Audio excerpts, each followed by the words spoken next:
ជាបន្តក៏សូមស្វាគមន៍ដំណើរឡើងកាន់សងវៀនអ្នកប្រដាល់គុណខ្មែរបង្គោលខៀវ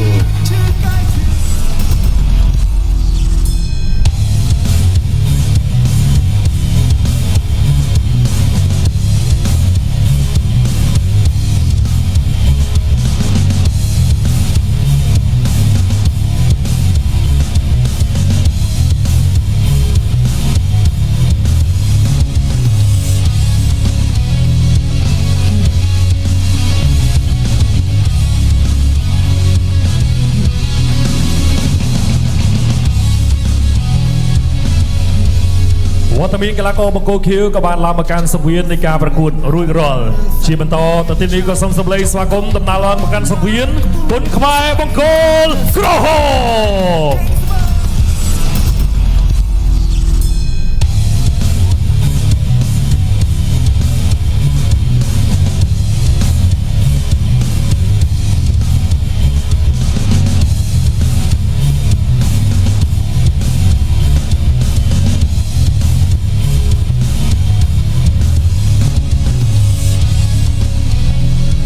បាទមករយៈនេះឃើញអ្នកលេងថង់យាមគុណខ្មែរបាទមានការរិចដោះដាវច្រើនមែនទែនបាទមកសងមិញថ្លឹងគីឡូដៃគូរបស់កីឡាករបង្គោលក្រហមអត់មកទេខ្ញុំសួរថាឃើញដៃគូអត់ដឹងទេបងសរសៃលុតចុះពីលើម៉ូតូរត់ទៅណាខ្លាចខ្ញុំក៏មិនដឹងអត់ឃើញបាទអត់ឃើញទេបាទជាប់ធ្វើគីឡូអីអត់ដឹងគាត់ថាអត់ដឹងអត់ឃើញបងហើយគាត់ថាសំខាន់គាត់អាចខ្លាចខ្ញុំបាទខ្ញុំសួរគាត់មុខគាត់មើលអ្នកលេងមិនធម្មតាដែរបាទអ្នកប្រយុទ្ធហ្មងបាទមុខគាត់អ្នកប្រយុទ្ធបាទអញ្ចឹងជម្រាបបងប្អូនដែរថាគូពីសេសទី1នេះធ្វើការប្រកួតតែ3ទឹកតែប៉ុណ្ណោះបាទ3ទឹកលក្ខណៈគុណខ្មែរទស្សនិកជនជាទីគោរពនិងជាទីមេត្រីជាបន្តខ្ញុំបាទសូមជូននៅសមាជិកកីឡាករបង្គោលក្រហមបច្ចុប្បន្នគេមានអាយុ24ឆ្នាំកម្ពស់ 1.70 ទម្ងន់60 គីឡូក្រាមបបពិសោធន៍នៃការប្រកួតបានចំនួន16ដងឈ្នះ10ដងចាញ់5ដងស្មើ1ដងហើយក្នុងរូបគេក៏ធ្លាប់ផ្ដួលដៃគូឲ្យបោះបង់ការប្រកួតបានចំនួន5ដងគេវឹកហាត់នៅក្លឹបប្រដាល់ NPN សសូម៉ាលីគុណខ្មែរក្រោមការបង្ហាត់ដោយអ្នកគ្រូសសូម៉ាលីលោកសីនាងកញ្ញាក៏សូមសម្លេងស្វាគមន៍គុណខ្មែរដែនដីរាជធានីភ្នំពេញលេខឆៃដែររីឯបង្គោលខៀវគេមានអាយុ22ឆ្នាំកម្ពស់ 1.75 ទម្ងន់60 គីឡូក្រាមដូចគ្នាបាត់ពិសោធន៍នៅលើសង្វៀនចំនួន12ដងឈ្នះ6ដងចាញ់1ដងស្មើ1ដងហើយក៏ធ្លាប់ដោយគ្រូបោះបង់ការប្រកួតតាមលក្ខណៈបច្ចេកទេសចំនួន5ដងគេជាកីឡាកររបស់ក្លឹបធុនសុភាគុណខ្មែរក្រោមការបង្ហាត់ដោយលោកគ្រូធុនសុភាលោកស្រីនិងអ្នកកញ្ញាក៏សូមសម្លេងស្វាគមន៍សាជាថ្មីដល់អ្នកប្រដាល់គុណខ្មែរដែលមានដើមកំណើតមកពីដែនដីខេត្តសៀមរាបអូចាន់សត្រៀមប្រងព្រៀបប្រគួតហ្គេនស្បឺតគុណខ្មែរគូមិត្តភាពទី1ទឹកទី1បាទទឹកទី1បង្គោលក្រហមផ្លេចឆៃដែនបង្គោលខៀវធុនច័ន្ទស្រស់បាទ3ទឹកទេបងប្អូនបោះឆ្វេងម្ដាយបាត់ហើយឆៃដែនស្រស់ទាត់មកជើងស្ដាំមកវិញហើយចលោមើលទៅអេឡង់អត់ទាន់លើសគ្នាទេឆ្វេងខាងលើវិញម្ដងឆៃដែនស្រស់សងស្ដាំមកវិញស្រស់ដល់ចូលបន្តិចបាទស្រស់ដល់ចូលបន្តិចធាក់មួយសិនឆៃដែនទាត់ឆ្វេងមួយក្រោមក្លៀកមកជើងវិញរបស់ស្រស់ហើយមកជើងទៀតច័ន្ទស្រស់ទាត់ជាមួយអីដូចបុកបាត់ហើយអាយ៉ាស្ដាំម៉ាត់ស្ដាំរបស់ធុនច័ន្ទស្រស់ចាជង្គង់តាមក្រោយចាជង្គង់ពីក្រោយទៀតរបស់ធុនច័ន្ទស្រស់នេះចាមួយទៀតអាយយ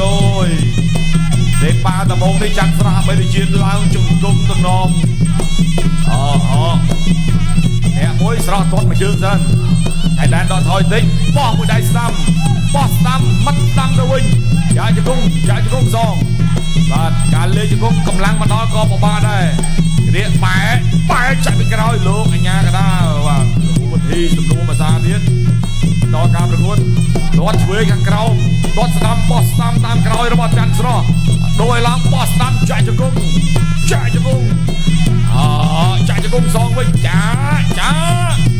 អាយ៉ាមកចាក់ពីមុខចាក់ពីក្រោយមកអូអាយ៉ាមកជង្គង់វិញសឹងដល់ក្បាលបញ្ញាស្រស់បាទនោះបាទជាប់ហើយបាទលោកអញ្ញាកណ្ដាលមើលទៅអ្នកទាំងពីរលេងឡាំជ្រាបបានអត់បំបីទេឥឡូវនេះចាប់ដើមញែកហើយគាត់ដើរចូលមកថាទៀតគាត់វិញបោះម្ដាយឆ្វេងសងម្ដាយស្ដាំចង្គង់របស់ស្រស់ចង្គង់សងបាទណាពីក្រោយណែនចាមួយទៀតណែនបាទឆៃដែនលេងជង្គង់ហាក់បីជារៀងពិបាកបន្តិចចាត់ស្រស់ចាប់បានល្អជាងបាទចាក់ទៅចាក់មកអាយយបាទកម្លាំងក៏ស្បើយតាមនឹងដែរអត់ស្រួលទេអារឿងលេងចាប់នឹងឬក៏លេងឡាំនឹងពីរជើងបោះឆ្វេងកំដាប់ដៃស្ដាំរបស់ចាន់ស្រស់កំដាប់ដៃឆ្វេងសងវិញទាត់ក្រោមមួយស្រស់ដេញហើយបាទថ្លឹងកាឡូបាទលឺថានិយាយដើមអាយ៉ាប្ដូកំដាប់ដៃឆ្វេងរបស់ឆៃដែនបោះជង្គង់ចាជង្គង់សងវិញចាជង្គង់ពីក្រោយមួយទៀតចាទៀតអូចាទៀតណាជាប់ជាកេះហើយអើយបាទលោកអញ្ញាកណ្ដាលសម្រួលដើរចូលបាទទាត់បាទខូចទំហំបន្តិចអត់អីទេចប់ទឹកទី1បាទចប់ទឹកទី1សូមសម្រាប់មួយផ្លែសិនហ្គេមស្បិតគុណខ្មែរគូមិត្តភាពទី1ទឹកទី2បាទបន្តរឿងទស្សនាការប្រកួតគូពិសេសទី1បាទទឹកទី2ស្ដាំមកពីបាទចាន់ស្រស់មកដៃឆ្វេងពីឆៃដែនដល់ចូលទាត់ឆ្វេងមកពីចាន់ស្រស់ចុងកងស្ដាំចុងកងសងវិញពីបាទឆៃដែនចុងកងចាប់កាច់បញ្ច្រាស់មកកន្លែងនេះលោកអញ្ញាកណ្ដាលញែកបាទទាត់ឆ្វេងពីឆៃដែនទាត់ស្ដាំពីចាន់ស្រស់ចាប់ជាប់ចុងកងឆ្វេងចុងកងស្ដាំចុងកងសងពីបាទឆៃដែនចុងកងមួយទៀតបាទគូនេះវាយតែ3ទឹកតែសំខាន់បាទលេងជង្គង់រៀងច្រើនទាត់ឆ្វេងបិទជាប់លោកឆ្វេងស្ដាំសងវិញពីចាន់ស្រស់ធាក់ស្ដាំមួយទៀតដល់ចូលទាត់ស្ដាំអូយបាទពីចូលកជង្គង់ឆ្វេងពីឆៃដែនកាច់មកទៀតជង្គង់មួយទៀតបាទពីចាន់ស្រស់បាទចូលប្រគួតជាបន្តទៀតណែឆ្វេងស្ដាំបាទលោកឆ្វេងពីឆៃដែនឆ្វេងថែមពួតទឹកមួយទៀតអាយបាទល្អមែនទេជង្គង់ប្រញាប់សង្វៀនលោកអញ្ញាកណ្ដាលញែកបាទប្រគួតជាបន្តធាក់ស្ដាំវាយពួតទឹកពីឆៃដែនវាយឆ្វេងថែមឆ្វេងស្ដាំសងវិញពីចាន់ស្រស់ដូរដៃគ្នាណែមកដៃឆ្វេងចូលផ្ទៃមុខចាប់ជង្គង់ស្រាលកាច់មកបញ្ច្រាស់កន្លែងនេះបាទអត់អីបាទដល់ចូលវាយឆ្វេងទាត់ឆ្វេងថែពីឆៃដែនចាប់ជាប់ចាក់ជង្គង់បាទពីចាន់ស្រស់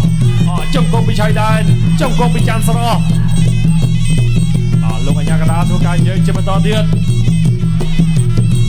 បាទសល់1នាទីចុងក្រោយបាទសម្រាប់ទឹកទី2ឆ្វេងឆ្វេងមកដៃទៀតផ្ទៃមុខល្អមែនទែនទាត់កាត់ទៅវិញគ្នាពីចាន់ស្រស់ចូលចាប់ជង្គង់ឆ្វេងកាច់ទៅត្រង់នេះអត់អីទេ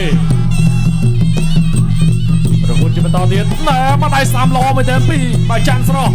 វាយពោះទឹកថែមចាប់បានជង្គង់ស្ដាំជង្គង់ឆ្វេងអាយជង្គង់មួយទៀតបាទគូនេះនិយាយទៅ3ទឹកគឺល្មមហើយបាទសំល្មមមកដូរដៃគ្នាជង្គង់ស្ដាំជង្គង់ឆ្វេងជង្គង់ស្ដាំល្អមែនទេមកពីធុនចាន់ស្រស់បាទនៅពេលដែលបាទចាប់ជាប់គឺបាទចាន់ស្រស់កាត់ជង្គង់ល្អជាងណែបាទកាយបកមួយពីបាទឆៃដែនកាច់មកត្រង់នេះជង្គង់ចប់ទឹកទី2បាទសូមសម្រាប់បន្តិចសិនហ្គេមស្បិតគុណខ្មែរគូមិត្តភាពទី1ទឹកទី3ដែលជាទឹកផ្ដាច់ប្រ ដឹកផ្ដាច់ប្រត់ឆៃដែនមង្គលក្រមច័ន្ទស្រស់មង្គលខៀវមួយជើងឆ្វេងបោះជង្គង់អាយ៉ារើចាញ់ដកថយបាទរៀកជង្គង់ទៀតនេះច័ន្ទស្រស់ដឹងចំណុចខ្សោយបាទគាត់ដឹងចំណុចខ្សោយថាបើចាប់អាចនឹងមិនព្រៀបអញ្ចឹងគាត់ជឿយឹមដេញឆ្វេងដៃស្ដាំសងវិញវាយកាយកាត់នេះបាទកូឡាប់សបោះជង្គង់គ្រាបោកបច្រាស់មកក្រោយបន្តការប្រកួតទៀតឆ្វេងមកជើងទៀតបោះជង្គង់របស់ច័ន្ទស្រស់បាទច័ន្ទស្រស់ឡើងជង្គង់បានតំណងជឿអូយបាទមកជង្គង់នេះជាតិដូចហ្គេងស្បឺកដើរចូលស្ដាំម្ដាយរបស់ច័ន្ទស្រស់ឆៃដែកចុចជង្គង់ឆ្វេងមួយច័ន្ទស្រស់ចាប់បានចាពីមុខចាពីក្រោយបាទខានឃើញគូមួយលេងជង្គង់ចេះយូរហើយបាទធ្លាប់ឃើញដល់10ឆ្នាំមុនអីនោះបាទឥឡូវនេះគេហៅឲ្យចូលចិត្តក្បាច់កម្លាំងបាយឆ្វេងម្ដាយឲ្យផុតបោះជង្គង់ចាជង្គង់ទៀតបាទបែរចេះចិត្តអំណោយផលហើយបាទឡើងជង្គង់គ្មានសន្ទុកកម្លាំងអីទេអាយ៉ាចង់បោះឆ្វេងដេញចាជង្គង់មកមួយនេះគេថាហានុមានទំលូភ្នំចាជង្គង់មួយទៀតចាចំហៀងវិញម្ដងចាមួយទៀតអូយបាទឲ្យតែចាប់បានឆៃដែនរើរួចមិនងាយទេបាទតតខោចំហចាប់បាទរើបោកបាទអស់កម្លាំងបោកយកតែម្ដងបាទលោកអញ្ញាកដាបានប្រាប់អំពីលក្ខន្តិកៈបាទអ្វីដែលត្រូវអ្វីដែលមិនត្រូវឆ្វេងមួយដៃចូលពោះទឹកទាញបោះជង្គង់ចាជង្គង់សងវិញចាពីខាងក្រោយបាទលេងជង្គង់ពីមុខលេងពីជំហៀងបាទពិបាកដោះមែនទេបោះឆ្វេងម្ដាយចាប់ទៀតចាប់បានចាជង្គង់ចាបាទតើវាយគេទៅគេចាប់បាទអានេះគេចាប់ក្បាច់បានបាទវាយពួនទឹកចាប់ជង្គង់ចាក់ពួនទឹកសងវិញចាប់ទាញចាក់ជង្គង់មួយទៀតចាជង្គង់មួយទៀតអូយបាទចាប់ការប្រកួតសង្ស័យថាត្រូវរត់តែខ្យល់ហើយមើលទៅបើជង្គង់លេងច្រើននេះតតឆ្វេងបោះពីដៃចាក់ជង្គង់របស់ច័ន្ទស្រស់ចាក់មួយទៀតអូយចាប់មួយទៀតចាក់ពីមុខម្ដងចាប់ទាញចប់ទៅទី3ទាំងនេះបើសរុបជង្គង់ប្រហែលបាន100ជង្គង់ដែរបាទអញ្ចឹងរងចាំការប្រមូលបន្ទូនៅប្រកាសលទ្ធផលសិនបាទអស់លីងបាទច័ន្ទស្រស់ចាប់ឆៃដែនអស់លីងហ្មងអញ្ចឹងពេលខ្លះរឿងក្បាច់ជង្គង់កុំចោលជើងចាំងដៃវាចិនកាឈាមក្តៅកែងបកបែកខ្យល់សំលេងហៅលើសៃវៀនឆៅចង្គង់ហោឡើងខ្ពស់ Flying to the sky កែងស្បើក្នុងឈាមខ្មែរ Power inside កៃឡាករនីឈឺកាយឈឺចិត្តតែ Don't still fight បាទមុននឹងប្រកាសលទ្ធផលនេះរូបភាពយឺតតែធនច័ន្ទស្រស់គាត់ចាក់ជង្គង់ឆៃដែនបើនិយាយទៅមកកលឹងចកេះហ្នឹងដូចអត់មានកន្លែងណាថាមិនត្រូវជង្គង់ទេមុខចំហៀងអីហ្នឹង